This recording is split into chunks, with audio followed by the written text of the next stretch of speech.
Hola, nosotros somos el equipo número 5.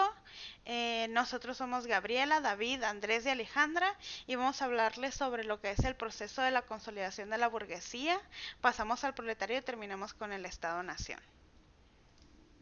Bueno, yo voy a hablar lo que es la burguesía y esta proviene de un término que es francés y surge en el siglo XIX, ¿no? En los 1800.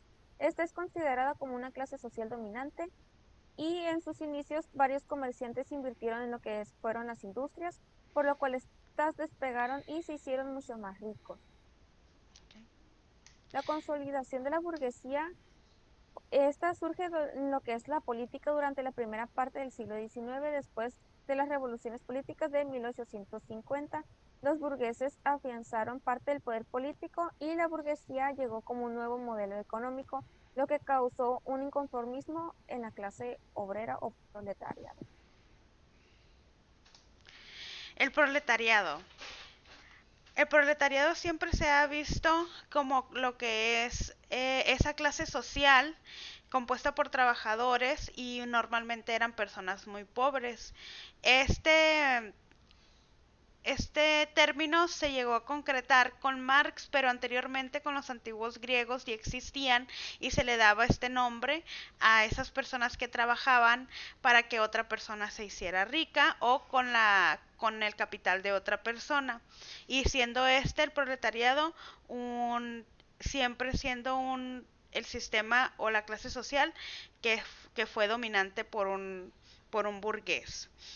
Desde Marx y Engels hicieron su manifiesto comunista y gracias a esto ayudó a que muchas personas abrieran su mente y se dieran cuenta en dónde estábamos parados, porque el proletariado no son personas no son pocas personas, al contrario, son la mayor cantidad de gente que existe dentro de un estado pero siempre ha estado bajo el yugo de las personas que son ricas.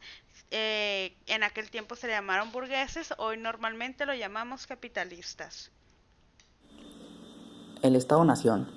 ¿Qué es el Estado-Nación y cuáles son sus características?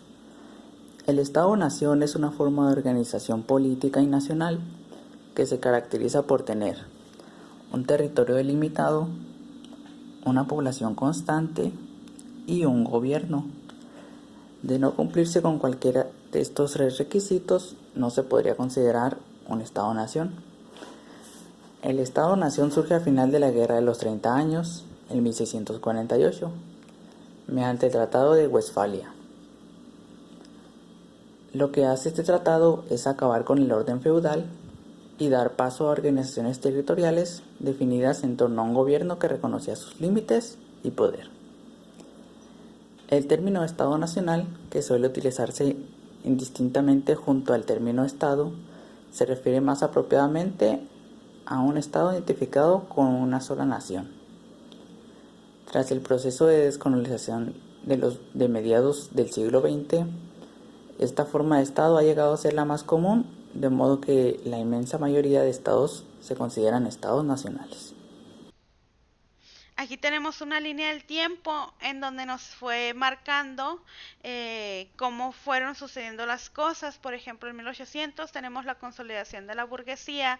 En 1845 fue cuando se puso de moda o cuando Marx empezó a hablar sobre el proletariado dentro del comunismo, porque el comunismo va de la mano con el proletariado.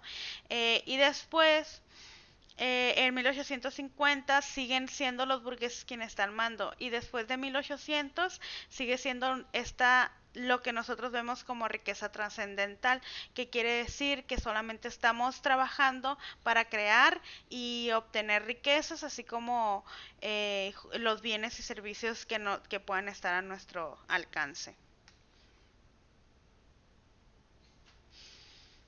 Muchas gracias, esto fue todo por nosotros.